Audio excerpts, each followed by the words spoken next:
Okay, I'm going to do something a little different than what I normally do on this show. Now, I do live chats every now and then in the mix of all my other shows here with Pittsburgh Sports Live and throughout the channel. However, I'm going to let you guys kind of drive this one. And if you don't ask questions, if you aren't here to drive this one, I will either throw some hot takes out there or maybe choose to scrap this. But honestly, I wanted to get something out there again to make it clear the channel's still active, we're still pumping videos, and we're still going to be here for you in terms of covering the sports news, even without sports being active. Because as I've said in past shows, and it's been a lot of coverage over there at SteelersNow.com because the NFL is keeping business as usual and the NFL is churning news. And while the Pirates season may be being delayed, Penguins, maybe there won't be a playoffs, their season certainly being halted, college sports completely stopped and there is no March Madness. Well, all of that sucks. There's still sports news out there. We're still active. We're still giving you news. And even though we can't give you as many videos on this channel, because then it would just be myself throwing out hot takes and tons of talk shows every hour on the hour, and wow, that would be fun. I just don't have time for it. And we can't give you the press conferences. We can't give you the player interviews and conversation with coaches, and we can't do any of that right now. I still wanted to provide active coverage here on Pittsburgh Sports Live. We got a lot of subscribers. We got a lot of people that have been dedicated to us on this channel. We got sponsors. We have to provide something like that. So I took the responsibility on to kind of do something that I've wanted to do for a while in my career.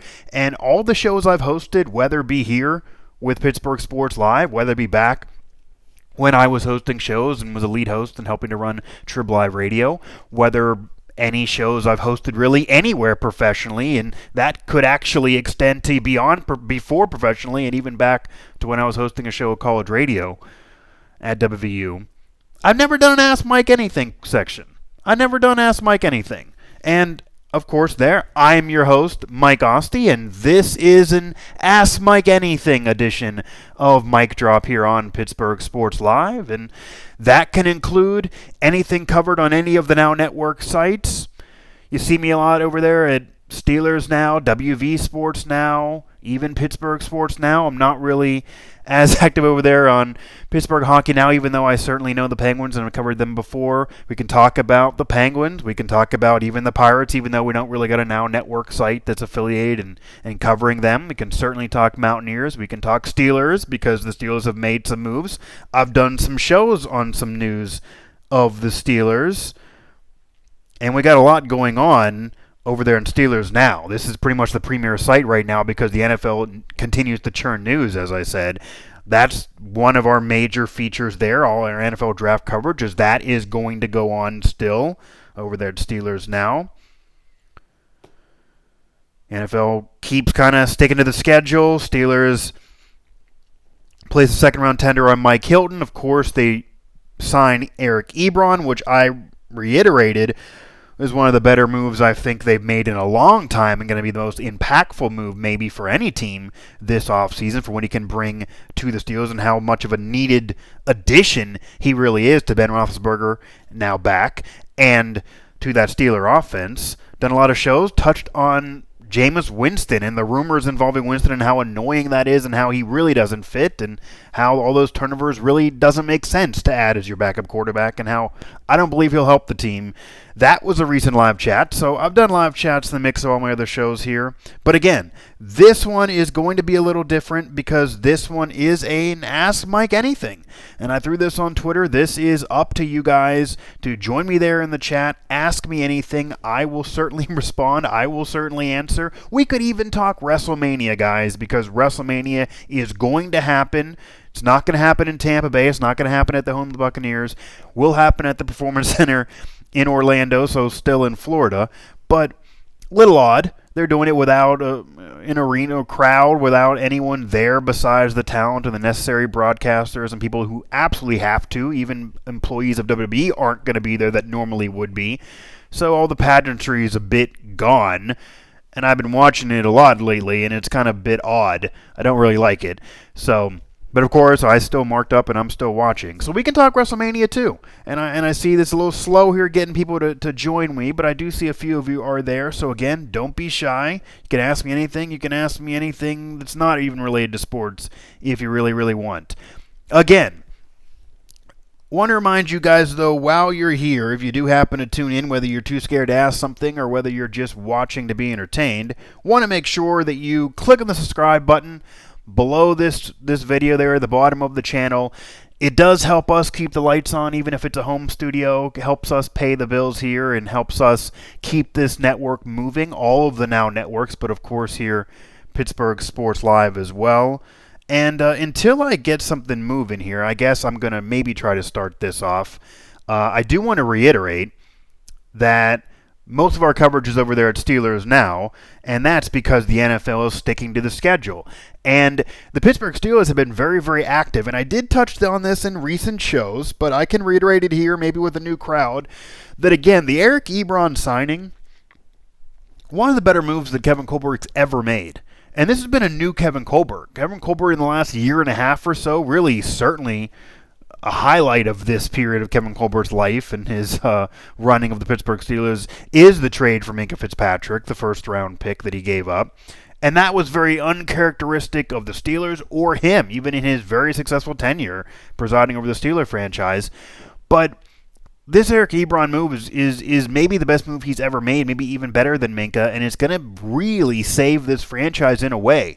Eric Ebron is one of the more underrated players in football, certainly one of the more underrated tight ends in football. Steelers get him for $12 million over 2 years. He's 26, 27, I believe, without looking it up. So he's in his prime, and he's coming off some solid seasons out there in Indy. And you look at it in comparison to other tight ends and other players who have been signed and other moves that have been made. Jimmy Graham, so you know him, Jimmy Graham, the former All-Pro tight end in Jimmy Graham, ends up being signed by the Bears for $16 million over 2 years. So he's clearly getting paid off his name. He's been slow. He's been not nearly as good. He's been not nearly as productive. This has been a diminished Jimmy Graham, who also is older and is over 30. So he's on the wrong end of 30 and getting $4 million more. I think Eric Ebron's going to be more productive over those 2 years. I'd certainly rather have Eric Ebron in the future. I hope the Steelers sign him after those 2 years are up. And namely, it's even more important, namely because of Ben Roethlisberger. It's even more important the Steelers do this now because of Ben. Coming off an injury, he is older. He may only hang around for another year or two as the starter, but having Eric Ebron there will potentially save his career in a way. It'll allow him to make less mistakes. It'll allow him to maybe be more efficient. I don't think it's any coincidence that his poor man's Brett Favre period where he was just chucking it up, getting tons of yards, but also throwing tons of interceptions. That year he had 2 years ago prior to the injury-plagued season last year, which of course was disappointing for him and probably why he's back. He didn't want to go out on that note. No coincidence that's kind of coincided with Heath Miller's exit of the Pittsburgh Steelers. Heath Miller was able to be that security blanket for Ben. He was able to help command the offense, move those chains, get those curl out, take a 5-yarder into a 7-8-yarder, and be that security blanket for Ben. And even if it's backup quarterbacks in there, even if it's Mason Rudolph or Duck Hodges, having a security blanket tight end like that would greatly help and certainly would have helped them last year. So that's going to be a major deal for the Steelers, major comfort for Big Ben that he hasn't had now in a few years. And again, they get that on a relatively cheap price based on a guy with a higher profile, with a bigger name, and what he's getting over there in Chicago. However, he's a worse player right now, hands down. I absolutely love the Eric Ebron signing, absolutely. Who do you think gets drafted at 49? Who do you want to get drafted at 49? Well, I'm not going to go through every single college player out there. We're going to have all that at Steelers Now. We're going to have Nick and company giving you a true analysis of the draft and who's available out there in terms of college players. I will tell you that I definitely think that it needs to go receiver or running back, and I do think it's going to go receiver or running back. I get there's defensive needs, and I get that last year they drafted a linebacker, and that was a big need for the Steelers. I get they traded up to draft Devin Bush. But this is a year where either they're going to go crazy and trade up again because Kevin Colbert can't be trusted. He's a little bit of that I don't give a you-know-what period, as I just talked about there with the Ebron signing and what he did with Minkah Fitzpatrick. But otherwise, they're looking at probably best receiver, running back off the board, whoever they deem to be the best at that position at that time in terms of maybe more of an impactful player. I'd rather see them go receiver just for the fact that there's a lot of pressure on Juju, and that receiver core let the Steelers down last year. Juju said he could step up and be the number one without AB. Well, we haven't seen it yet. He struggled last year. He dropped a lot of key balls, couldn't get separation even when he was healthy. And we actually did an article on this recently. I don't know if I can find it as one of these screen grabs I took. But no, that's about the tight ends. It's about Vannett there in relation to Ebron. But that's covered there with the Steelers now. Certainly look there regardless. Here's some more. There's some more coverage there, Steelers now. So I'll give it some promotion and plug to the website. Regardless, though, I don't believe I have that up there. But we did something over there on Steelers Now about this, so head over to the website. And it was all about how the Steelers' Deontay Johnson being the best player in terms of separation. So the Steelers need that receiver because Deontay Johnson was the best at creating separation. Actually, one of the better receivers at creating separation in the league. Obviously, last year was his rookie season. Obviously, last year wasn't even expected to even do as much as he did, and kind of anything he produced was amazing. But he had a great rookie season, especially under the circumstances, and imagine what he can do with Big Ben in there, without Doug Hodges, without Mason Rudolph, with a elite future Hall of Famer throwing him the ball. He only should then get better. But Juju has tons of pressure. James Washington stepped up a game or two and then would falter. Obviously, the Dante Moncrief experience did not work out. So I would rather see receiver than running back, just for the simple fact that a receiver has a longer shelf life. A receiver you can get more legs out of and get production right away. And it's the reason why they gave that mega deal to AB before they really learned he's a lunatic, and not Le'Veon Bell. A receiver just has a longer shelf life. You can get more out of a wide receiver. Steelers have kind of rinsed, washed, and repeated receivers over the years with Ben, but you can ideally get a long period of time out of a receiver where a running back has a short shelf life, and that was just proven by what the Rams did with Todd Gurley. Right before they would have to pay him $10 million in that mega deal, before that really got activated, they drop him. And he's an all-pro, one of the best running backs in football, but they know the running back position doesn't have a long shelf life, and they know that you can win without an elite back. And they themselves did it. He was hurt during that playoff run. C.J. Anderson rolled off his couch and ended up leading to the Super Bowl. So teams have won championships, have got to the big dance without having an elite back. Why pay an elite back all that money? A.J. Dillon, a great fit. I definitely think that's true. Again, a lot of this pegs on, and it's harder to analyze, which is why I didn't necessarily want to bring it up in terms of an exact player, is who's going to be available at 49. You're talking about a running back there out of Boston College. 49 possible for him because running backs, there doesn't seem to be a running back who's a prohibited favorite to go early in the first round of this year's NFL draft. There's not that dominant back. And there's some comparisons here as I just kind of browse some analysis on A.J. Dillon of Derrick Henry. That's obviously a lot to say in terms of him being a back pretty much single-handedly eliminated the Patriots this past season from the playoffs. That's a lot. But that right there does tell you what some are thinking of him. So again, maybe he'll slide and be a pick that is at the end of the first round rather than early second. We'll see. It's hard to really predict a guy the Steelers can pick in one individual player outside of positions and just need in general when you're picking at 49. But the better question I almost want to pose to you guys is, do you feel the Steelers are going to trade up to get back in that first round? Obviously, the Minkah Fitzpatrick trade's been criticized. The only negative there is they lose that first-round pick. For me, that's not a negative because he ended up becoming one of the better defensive players in the league last year, was a Defensive Player of the Year candidate, really, in addition to T.J. Watt. He was able to transcend the team in terms of, from a historical context, with back-to-back games, with those turnovers and generating so much turnovers for the Steelers, so many turnovers. And it sucks they didn't make the playoffs even with him, but he's a guy that's young still. He's a former number one pick in terms of a first-round pick of the Dolphins. I believe he was 11th overall. He's somebody they certainly had a lot of belief in.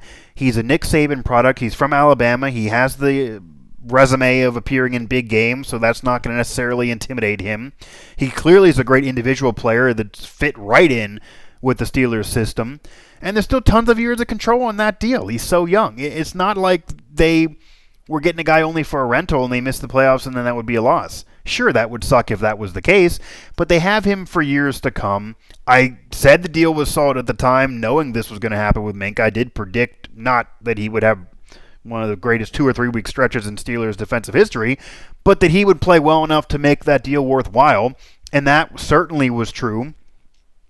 It's going to be a future situation for the Steelers in terms of what Minkah can give, especially for his money value, which is not that high in terms of the production that he'll give. He's probably going to want more money soon before that deal's over, but regardless, right now, that's seemingly a great deal, and Kevin Colbert, I really don't see any criticism being levied for that one.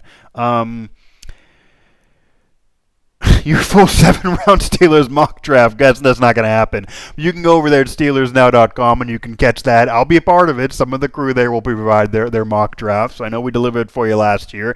I've covered everything there is really in sports media, and I certainly have a vast knowledge. I can't claim to be a mock draft guy. Never really been a mock draft guy. I had some friends that were deep dive into the mock draft world and loved the mock drafts more than really anything in terms of covering sports, but I've always made sure to have those guys near me if I was doing something in media rather than have them on shows I'm doing or have them a part of websites I'm with rather than having to do it myself. I know the college game. I know what the Steelers need. I know what the NFL, what these teams need, but I'm not going to give you a mock draft. It's just not going to happen. I actually could even argue that I saw there was some news on PSN, on Pittsburgh Sports Now, and it's over there, I believe, on WV Sports Now as well, that they've now extended, the NCAA has extended recruiting season, so it's kind of another season that's a little bit annoying to me in terms of what I cover, but that's going to go on longer, so more recruiting season for you, more recruiting SZN for you, but you can find some mock drafts over there at Steelers Now. I'm sure we're going to deliver some mock drafts. In fact, we already do have an historical thread of what the Steelers have done, certainly under Kevin Colbert, with quarterbacks, receivers, linebackers, even special teams, and we're getting on every real key position, even tight ends. I believe that's what we've done so far, but we're going to have more until the draft there at the end of the month. So you can hit that up, even though it's not the same thing as a mock draft, but we're going to have those mock drafts too. We'll give you a 7-round projection, just I'm not going to do it here on Mike Trapp on Pittsburgh Sports Live. And maybe if you give me tons more questions, I might be convinced, but right now it's not going to happen. I actually agree, playmaker best available, because somebody else just said no receiver at 49, please. I'm wanting a running back, because let me put you this way. While I said Juju is under the most pressure of any Steeler entering next season, maybe any NFL player, and while I do believe that, because he certainly talks a lot, he has all those antics all over social media, and well, that's his free right to do it, and anyone who says anything against him, the whole world seemingly criticizes you, or at least Steelers Nation. But he needs to be better. He's coming off a bad season. He no longer has Antonio Brown, a future Hall of Famer, that was creating all that separation for him to make his life easier. In fact, again, as we put up there on Steelers Now, Deontay Johnson created all that separation that he sometimes took advantage of. Not Juju. Juju is supposed to be creating that separation if you're really the number one. So he needs to prove that to a lot of people. But Deontay Johnson did step up. You figure Juju's going to be better, at least as he gets healthier. James Washington showed some signs of promise. There's been some conversation, maybe some rumors about bringing Martavis Bryant back, even though I don't know if I see that happening. The Rooneys and the management didn't really like him towards the end there, as you could imagine. So maybe the receiver situation will be kind of fixed by Ben being back as well. But the running back position, if it's not Juju with the most pressure, then it's James Conner. And I may get some hate for this as well, but James Conner has not been able to stay healthy really his entire football life, even going back to Erie. And now we know cancer, and that's a great story, but he hasn't been able to be healthy separate from that. And that even goes to the NFL. He overachieved and overexceeded some of my expectations once he got the job in replace of Le'Veon Bell a couple years ago. Had a solid year, but still got hurt, failed to get 1,000 yards on the ground. Last year, certainly injury-plagued. He's had multiple games where he basically cost his team the game in terms of turnovers, in terms of laying the ball on the ground, fumbling, which is the most annoying thing any running back can do. And now there's tons of pressure for him to step up. I mean, I will say that James Conner needs to basically pick up 1,000 yards on the ground, or if I'm the Steelers, I would consider moving in another direction. At least I have no confidence right now he's your featured back. He's somebody you can have on the team. He can be a complimentary back. He's a nice guy to have in the locker room, and he gets yards. He can move the chains for you.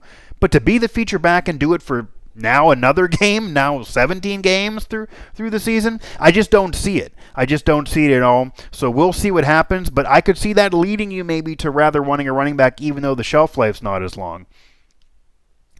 I don't see us trading back into the first round with only 6 picks this year. We don't have much draft capital to move up. Yeah, absolutely, Logan. I mean, that's 100% true. The Steelers do not have tons of draft capital. They did burn a lot of it last year. They have burned even more of it and a lot of it the last few years. Again, Kevin Colbert's kind of acting weird from how he acted his first decade presiding over the Steelers. But I kind of like the risk-taking attitude. I honestly do. It makes this entertaining, this interaction between media and fans. Makes fans kind of on their feet, media having something interesting to discuss. It's not bad at all. And I think a lot of these moves actually have worked out. I think they don't normally sign free agents, but I think signing Eric Ebron was one of the most impactful moves they could have made. It fits perfectly. And again, the Minka Fitzpatrick move I think certainly worked out, even though it was a risk giving up that first rounder. So that's the only concern. The only reason why I said you never know and to watch out is just because it's Kevin Colbert. And he's a wheeler and dealer right now. He's a risk taker, and you never really know what you're going to get with Kevin Colbert. You could turn around. Nobody expected the Devin Bush move, really. There were some rumors, but I didn't really expect it. You actually can go through the channel here. I don't know if I can find this right now, but you can go through the channel. Let's see if I can get it somewhere. It's going to be way back. That's a lot of combine videos there on Steelers. Now, I'm not going to do it because it's over a year ago. That's going to be a long time for me to scroll. But regardless, you can find last year's live draft show on location at the Walnut Grill over there in Robinson. Once again, I want to thank them for the free appetizers and the hospitality there. But myself, Parker, who was with us at the time with Steelers Now, Kale, and Alan, who was our reporter extraordinaire, we were there on location. And we were doing a show, I was hosting a show live as it was going on, as the draft was happening. You got our instant reaction. And there's a picture I actually throw up on my Instagram, all over social media, with our mouths dropping, our jaws dropping. We were in utter shock that this actually occurred because we were talking about it as a rumor that everybody knew of, that the Steelers would have interest. They've had interest for a while in the Michigan product in Devin Bush. Everybody liked him. You knew he wasn't going to leave the top 10. You knew certainly top 15 was max for him. He definitely was going to be taken by that point. The Steelers weren't there in the draft. They had to trade up to get there. They're not normally a franchise that does it. They'd have to give up a lot to do it, and a lot of teams even before them certainly needed that type of linebacker who can change your franchise, and I've done shows on this, can be that face of your franchise moving forward after Ben retires from the defensive perspective. They can be back to a Steeler defensive player being the face of your franchise.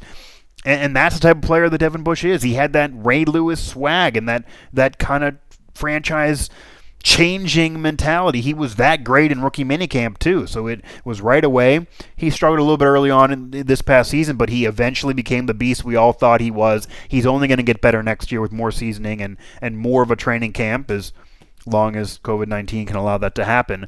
But that was surprising, so you never know if that could occur. If the Steelers could trade up to get Devin Bush, as great of a move as that was for the future of the franchise, I can't discount anything, even though they even have less draft capital this year than they did last year, so it certainly is unlikely.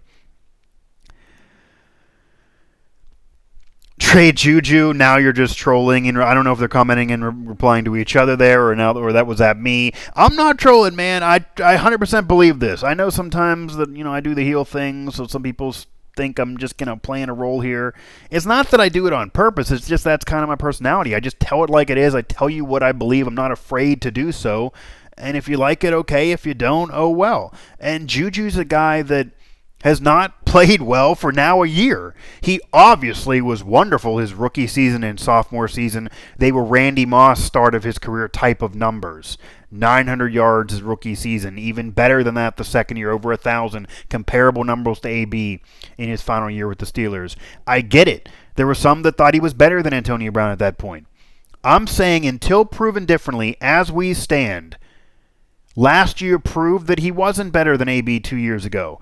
Last year proved that he isn't an elite receiver. Last year proved that he did get help by having Antonio Brown there. Randy Moss was number one pretty much right away, even though Chris Carter was there helping him.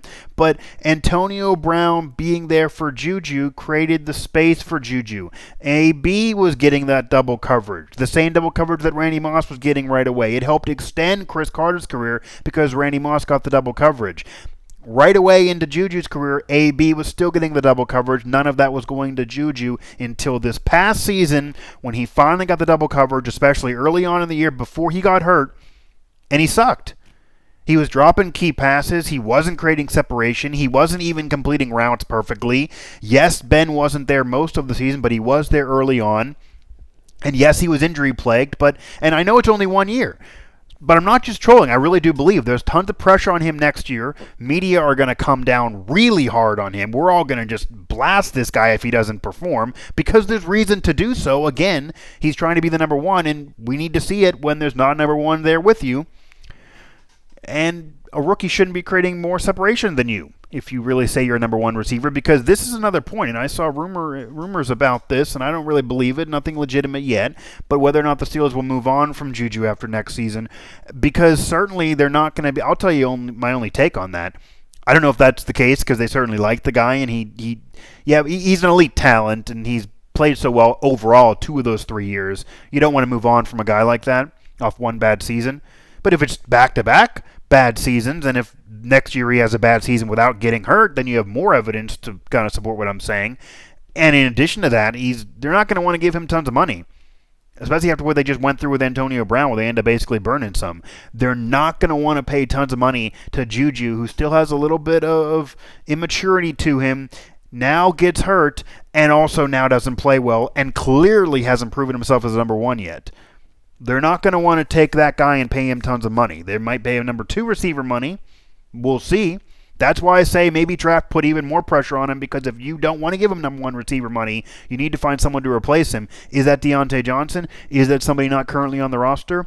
They can bring a free agent in as a tight end, but it's not going to probably happen as a receiver because they're not going to want to pay all that money unless they know somebody can do it in their system. That's kind of the Steeler way.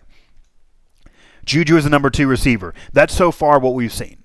That's so far the proof is in the pudding for Juju, is that he's the number 2 receiver. That is so far the case for Juju. We will see if he proves us wrong, but right now that's not the case. Trade him because he had one down year when the QB wasn't there? ? I agree we need to get him help so he can be our number 1, but that doesn't mean we should trade him. Again, I didn't advocate for trading him. I said that the rumors were out there, and that there were some people, other colleagues were discussing this and in their articles, and they're maybe just trying to throw some clickbait out there since there's no sports to cover and they want to still get the attention. Part of why I'm doing these type of shows here, this Ask Mike Anything here, edition of Mike Drop here on Pittsburgh Sports Live. And once again, to remind you, click on the subscribe button for you here in the chat or just watching at home, because I see some of you are watching that aren't right now chatting. Click on the subscribe button. Again, it helps us out.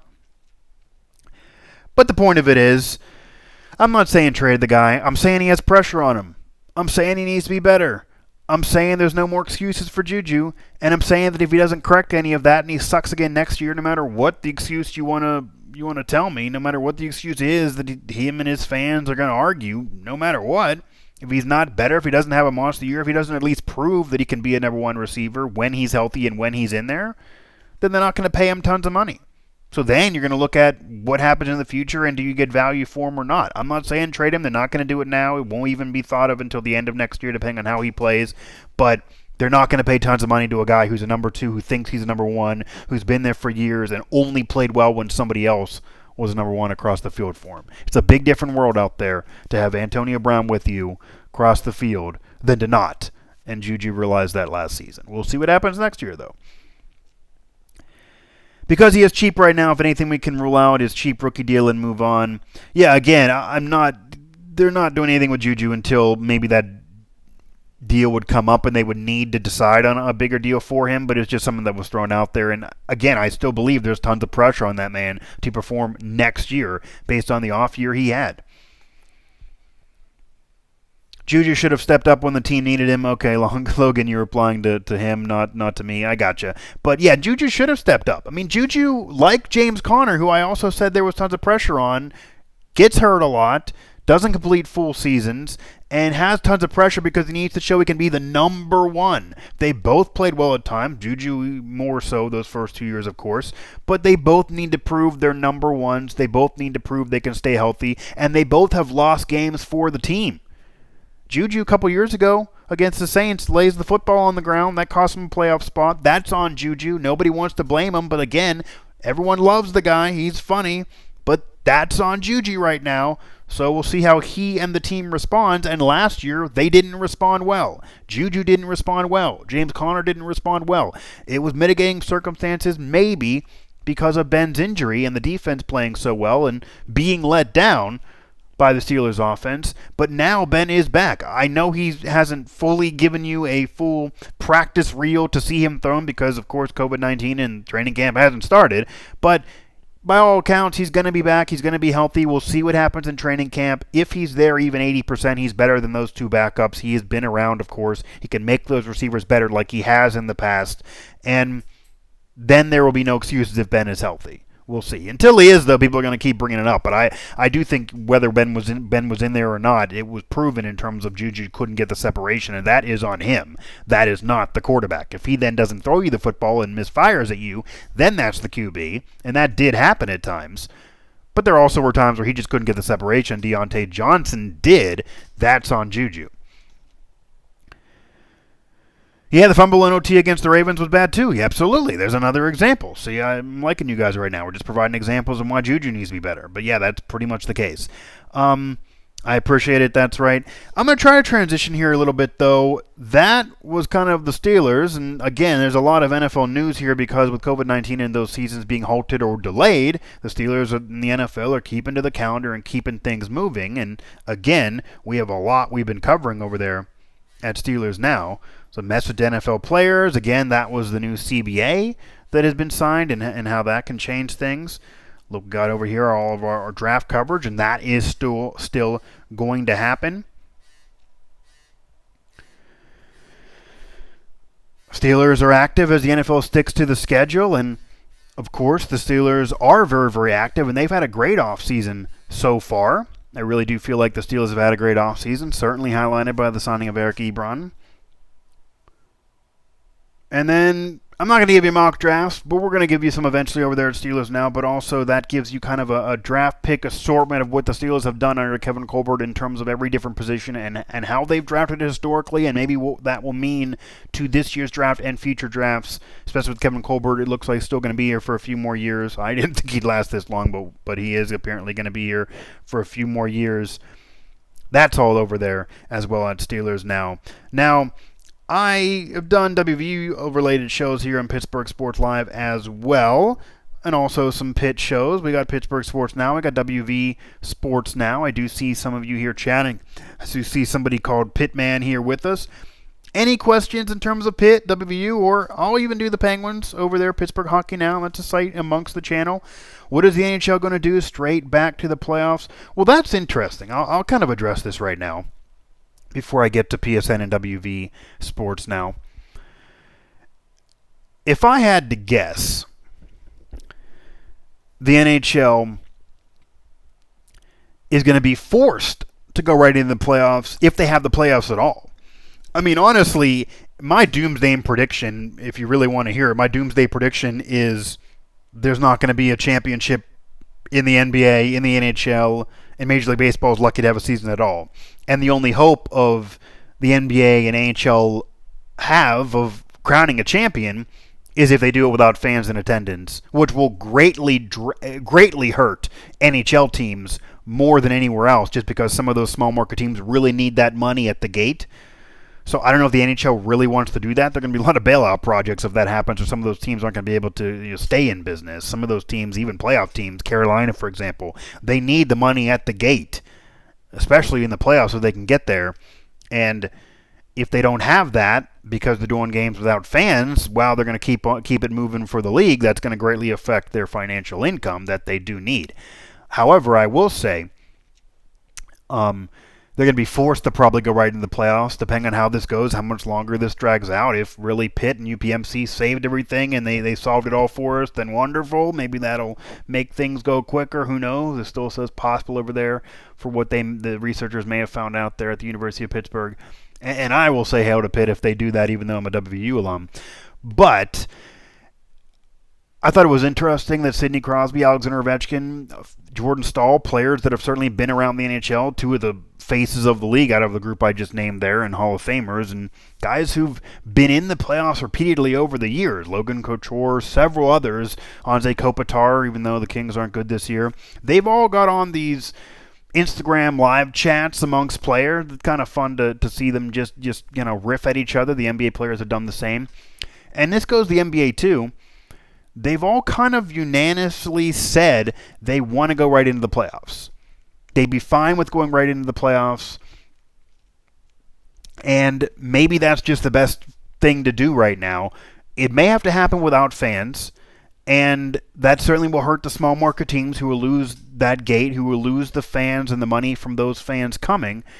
But if you really want to crown a champion, and Gary Bettman and Adam Silver have both said they want to crown a champion this year. Gary Bettman especially has said he wants to hand the Stanley Cup to a captain this season. He wants to pass around the Stanley Cup this year. If that's really what you want, then you got to go right into the playoffs. And they all said they'd be fine with doing it. Now, obviously, a lot of Penguin haters out there and Crosby haters are going to say that that's partly because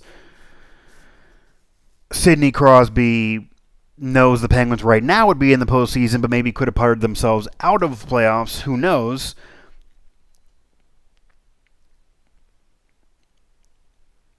As I'm also going to try to fix this little feed here. I believe the video got interrupted. So, 1 second, guys.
Alright, looks like I can't fix things here. I'm going to have to edit that out, but it looks like I can't fix things in terms of the picture. I don't know what's going on there. So at worst case scenario, this is going to be an audio show here the rest of the way. Regardless, back to what I was saying. People are going to criticize Crosby for having that take because obviously the Penguins could putter themselves out of the playoffs, and right now they're in. However, a lot of the veterans have it because the veterans kind of believe the league years are too long. They play too many games in general. And, it makes sense that they would want to have a situation where they can go right into the postseason, especially if you're already there. It's not just him saying it. Pretty much everyone around the league said the same thing. And there's been years where sports, either because of a lockout or whatever, have had shortened seasons and have crowned a champion, and those champions still are said to be champions. They still have rings on their fingers. They still held parades. The 99 Spurs won a championship, their first championship without having the full slate of games. It's happened throughout sports history before. And wouldn't you rather have a situation where you go right into the postseason, then you crown a champion, and you can complete your season, your calendar year in your sport, than to not? Than to have a 94 season in baseball where they have that historic season with Tony Gwynn almost hitting 400, Griffey going for the single season record before it actually happened in the chase by McGwire and Sosa. All of that occurred in that 94 season. The strike, cut it off. They didn't have a World Series. That's a year that just sucked kind of in baseball history. The Montreal Expos were first place and claimed they should have won a World Series year. Then they got all broken up. What if you didn't have to have that be broken up? What if you would have been able to complete that season, and despite the strike, they would have been able to keep on playing, and at least they went into the postseason even if you couldn't complete the magical regular seasons? Be better than nothing. So going into the postseason, completing the year, crowning a champion is better than not doing so, and you can kind of complete things by quickly going in there without fans. It sucks. It's not ideal, but it's better than just, cutting it off and not crowning a champion and then having this season pretty much be for nothing, which is what that situation would be.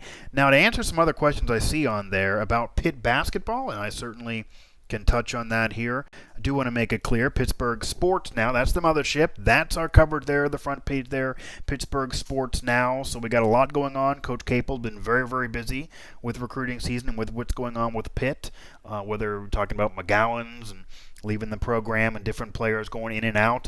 That's all there, Pittsburgh Sports Now. That's the mothership site. I sometimes have shows there, but that's our main coverage there for Pitt, as well as Robert Morris, Duquesne, and all the high schools in the WPIL. And again, Jeff Capel's been very, very active. He's a guy that I do believe in, I do trust. His pedigree of being under Coach K for so many years, of coming from Duke, knowing the success, and knowing how to properly run a program gives a sense of comfort that wasn't there with Kevin Stallings. Gives a sense of comfort that really hasn't been there with Pitt in a while. And we can debate all day about whether or not they should have let Jamie Dixon stay or kind of pushed him out, or whether Pitt fans appreciate what Jamie Dixon did for that program or don't, because he did wonders for that program and did everything you could possibly do except for taking them to a Final Four and got pretty damn close. Same thing with Ben Howland before him. But Jeff Capel, again, he brings that sense of comfort. He gives the sense that he wants to be there, and we definitely have talked with him. He likes Pittsburgh. He wants to be there for a while, unless the Duke job somehow opens up with Coach K retiring or somehow dying or something happening, and he'll probably die in the court there coaching Duke. Jeff Capel's going to be at Pitt. Jeff Capel obviously wouldn't turn down the Duke job if that is offered to him, but he'll need to be more successful to even make himself who Duke would want, because they don't want to take a step back in terms of losing Coach K and then having a guy that can't even make the tournament. So we'll see. It's very, very difficult in the ACC. It certainly is. Pitt is going to be middle of the road again. If I had to predict next season, I would certainly say Pitt is once again in the middle of the pack. Pitt is once again competing as a bubble team at best. But I will say that I think they're two years away maybe from at least solidifying themselves as an NCAA tournament team. Pitt does believe, from what those players have said and those videos we have here on the channel, that they can be in the tournament next year. I would say at least an NIT would be something that you'd want if you're a Pitt fan, to at least say, okay, we arrived to at least this level of getting back into some postseason relevance. They're a long way from Kevin Stallings where they couldn't win a conference game. This is a Pitt team that's at least competing in some of those games. But of course, they do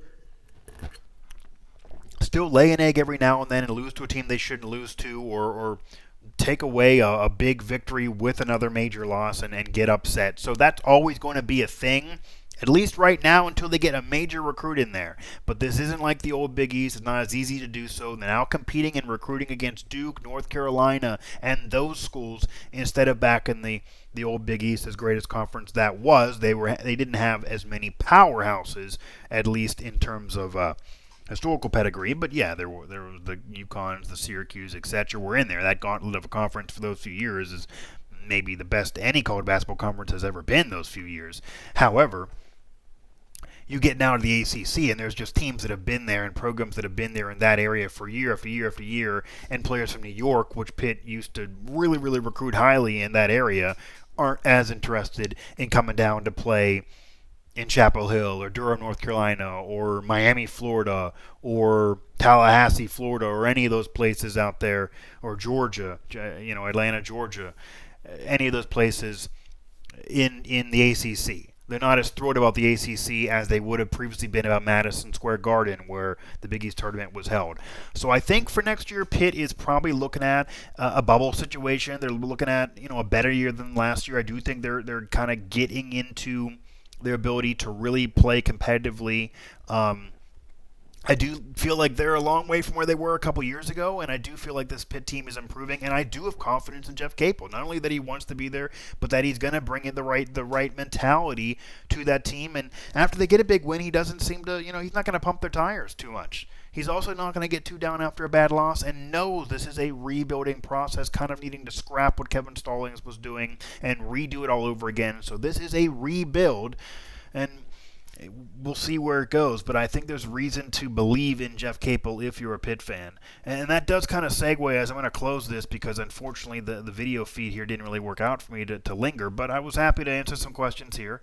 Didn't get anything crazy on this Ask Mike Anything, but I can still answer them if you do throw them out there. We can talk about anything under the sun, even outside of sports. If you want to ask me about, whatever, I'll probably answer unless you get really, really too personal with it. But nonetheless, I do think Pitt has reason to believe in Jeff Capel, and the future is bright for Pitt, maybe brighter than it was a couple years ago.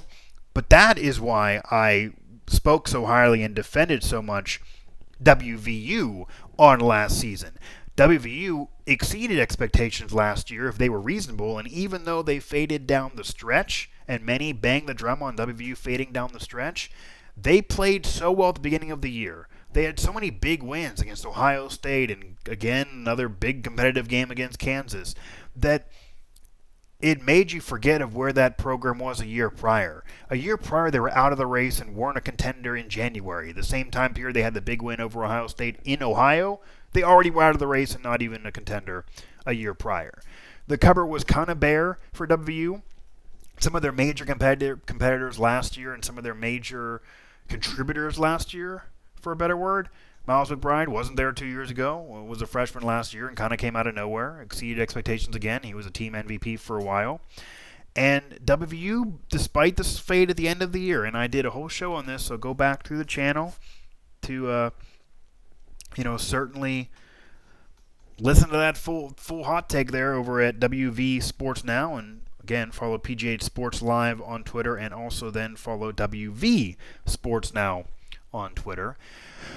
But Miles McBride was playing so early on. He was a team MVP, and that's true. He faded a little bit down the stretch, but so did the team. But he's young. The team's very, very young. They don't have a prohibited star player like a lot of other successful Bob Huggins or WVU teams of recent memory. And this, of course, the 10-year anniversary to the Final Four team with Deshaun Butler. There's not a Deshaun Butler on this group of Mountaineers, but a lot of the Mountaineers are coming back. A lot of them are going to be back. Culver's going to be back. This team is going to be even better next year. They're more seasoned, they're more experienced, and they're going to bring that from this past season to next year. And I don't expect I don't expect a 6 out of 7 losing streak again. I don't expect that next year, and I will have a shorter rope. I won't put up with that next year. That if they do the same thing next year, where they start out hot and then they fade down the stretch and lose positioning, then that's on them, and I won't, there's nothing good really to say about it. Then they kind of, disappointed. But you can't call this past season a disappointment if you're a Mountaineer fan. They legitimized themselves as an NCAA tournament team. They were going to get a decent position in the Big 12 tournament. They had some big games. They had some big wins. They were a top 15 team beginning of the season, even top 10. And yes, they faded, but they ended the year with a big win over number 4 Baylor. They had multiple top 5 victories throughout that season. And if you really want to be honest with yourself in terms of your expectations going into last year and where they were a season ago, they well exceeded those expectations overall. So that's why I'm optimistic about the Mountaineers moving forward. They're ahead of schedule. They're more ahead of schedule than, say, Pitt. I will say that. WVU is more ahead of schedule than, say, Pitt is, basketball-wise. The WVU program next year should have a top 5 seed in the NCAA tournament, should definitely be a decent position in the Big 12 tournament.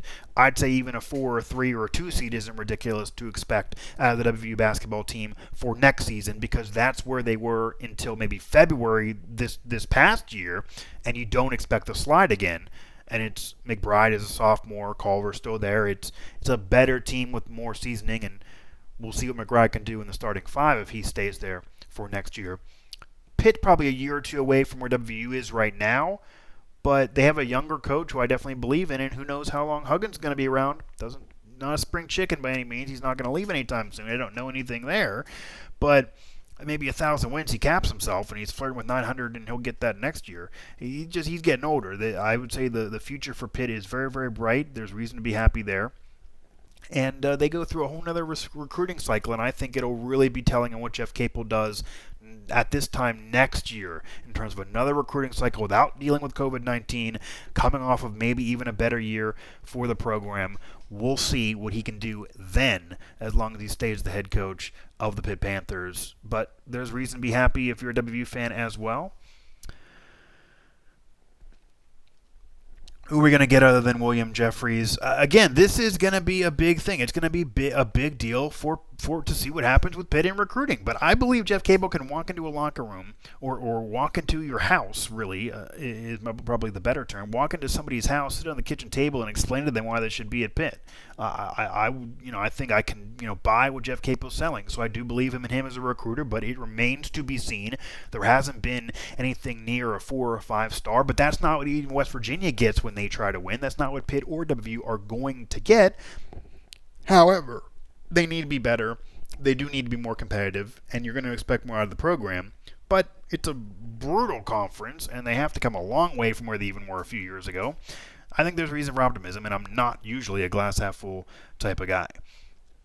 So what I'm going to do here, some people are waiting here. I still maybe see some questions being fired away. This video thing really, really does annoy me in terms of the video crapping out. I think I got a phone call is why that happened, although it shouldn't.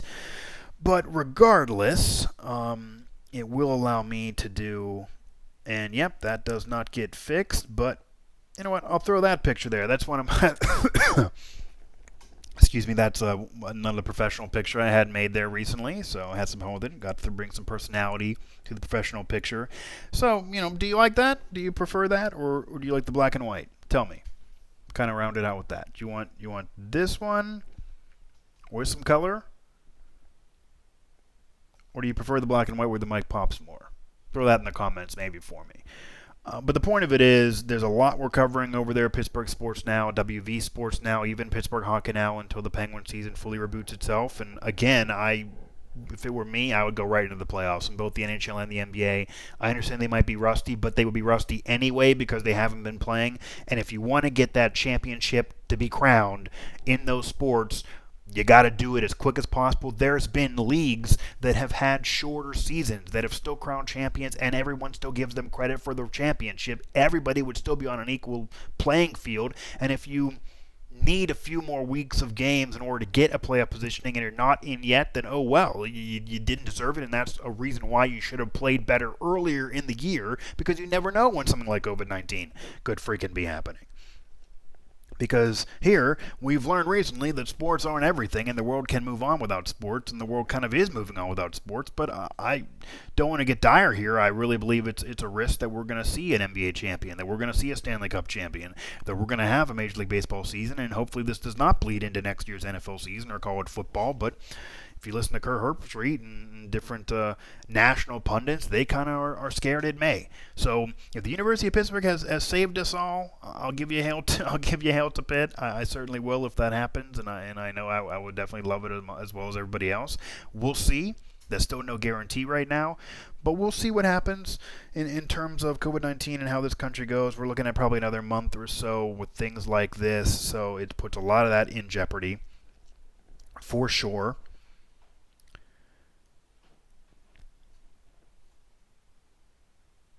But I also want to remind you, in addition to going over to Pittsburgh Sports Now, because again, the mothership, Pittsburgh Sports Now, will have all that Pitt recruiting news for you since recruiting season has been extended. You also want to make sure to hit up SteelersNow.com, and Steelers Now is the main site to be at right now if you're a Now Network fan, because there's tons of NFL news, there's tons of Steelers news. The Steelers have done a lot with their roster, in addition to signing Eric Ebron that I talked about earlier in the show, when you actually could see me and the video was working. But also, Ramon Foster retires, Artie Burns ends up leaving the Steelers. A lot of things are different for the Steelers roster next year. I think it's going to be more efficient. I think it's going to be better overall. I do think that team should expect the playoffs based on being a game away last year, having a whole nother playoff spot this year. And that's a whole, conversation for another day that I don't really love. But, they want to promote average teams, then okay, the Steelers were an average team the last few years, but they would get in. And that would also mean Mike Tomlin hadn't missed a single season in the postseason. He would have been in the postseason every year of his career. Those last years would have been playoff years if they had this current NFL system. But they were right there knocking at the door with backup quarterbacks and all the issues. I think the roster is better. Ben is going to be back as the starter. I expect him to be in the playoffs next year. So we'll see what happens. But we have all that covered leading up into the draft and see what's going on with the Steelers and what they're going to do, who they're going to draft, and then grading them on who they drafted and completing the entire offseason over there. Steelers now got a whole section for draft coverage right there, of course.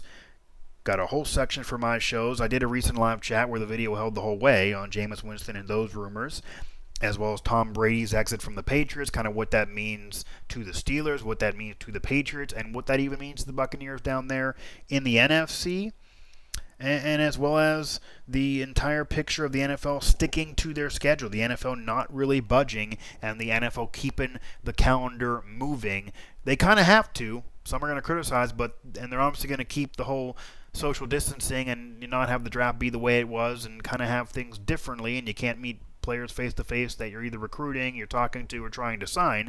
However, if they push their calendar, move their calendar in any way, they would have this trickle down into next year. It would exactly, Zach, as you were saying, it would be an issue for next season in the NFL. It would trickle away, and it would be a problem for years to come because the NFL calendar is so rigid, and they own the whole year of an off-season calendar. It doesn't matter whether they're playing or not, so they're still owning the news.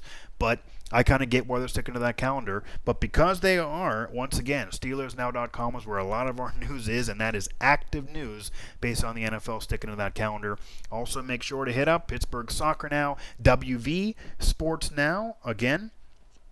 WV Sports Now, well, there's Pittsburgh Sports Now, but WV Sports Now, WV and what WVU and what Neal Brown doing recruiting wise. Again, Neal Brown having a very active recruiting season, and this is a big year for him because last year was a horrible season, but I said temper the expectations. It was his first year. You had to give him some time. The cupboard was kind of bare for him. That was okay. You give him that mulligan, and I'm not saying next year you expect a championship by any means or even expect to contend for a major bowl game, but you certainly should maybe expect a bowl game, and that wasn't the case last year. This recruiting season will tell you where that program's going. Like I said with Jeff Capel and Pitt, I believe in Neal Brown. I believe he's the right guy at WVU. I believe he wants to be there for a while. I believe he fits in with that culture and with that program. I believe he likes being there, and I do believe, based on his resume, and he's won everywhere he's been, even though this is his first crack at doing with a major program, that he's a guy that just is a winner and will be successful. What that means and how quickly that'll happen, we'll see. WVU is going to give him time, so the fans need to be patient. He's not going to be fired after only one more bad year or anything like that. They're a program that gives time to coaches. He's going to be there for a while. They like having him, and again, you need to be patient with Neal Brown, but this is a big recruiting season for him. Next year will be a big recruiting season for him. I think the team will be a little better, but we'll see. They don't really have an answer at quarterback, and that's going to be the major question. That's going to be the major question for WVU. They didn't get a bowl game, at least not one that Will Grier played in. Out of Will Grier, as great as he was and how he had an NFL prospect arm, that was unfortunate.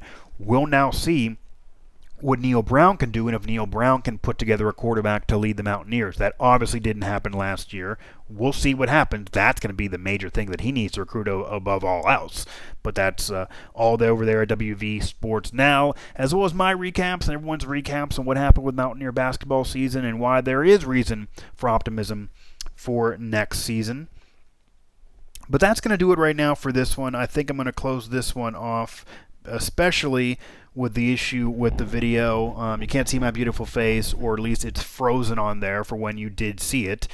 I feel like why make this linger too much longer. I'm going to do more of these, though, because this one didn't go as well as I wanted. But I got some questions. I liked it a little bit. We kind of got a mix of just Steelers, WVU, Pitt talk, and it wasn't just, one topic all the way through like a lot of my shows. We mixed it around. This kind of harkens back to hosting radio shows and what I did there with the Trib. So I enjoyed this. This is an Ask Mike Anything session here on Mike Drop on Pittsburgh Sports Live, and I'm going to give you another one. I'm going to do more of these. Maybe next week we'll do another one. I might even do another one tomorrow because I kind of am upset about the video channel. So we will see. But regardless, this has been an Ask Mike Anything edition of Mike Drop here on Pittsburgh Sports Live. We talk sports. Next time Ask Mike Anything, you can talk WrestleMania. You can talk sports entertainment. You can talk movies. We can talk sitcoms. We can talk Seinfeld if you want. I've been watching a lot of that recently here in my nights during the quarantine season. I'm not going to play a doctor, but we can talk, coronavirus if you really, really want to. You probably don't. We can talk whatever you want. We can venture off sports. We can talk about aliens. I'll get really crazy and funky for you if you want to on the next edition of Ask Mike Anything here of Mike Drop here on Pittsburgh Sports Live.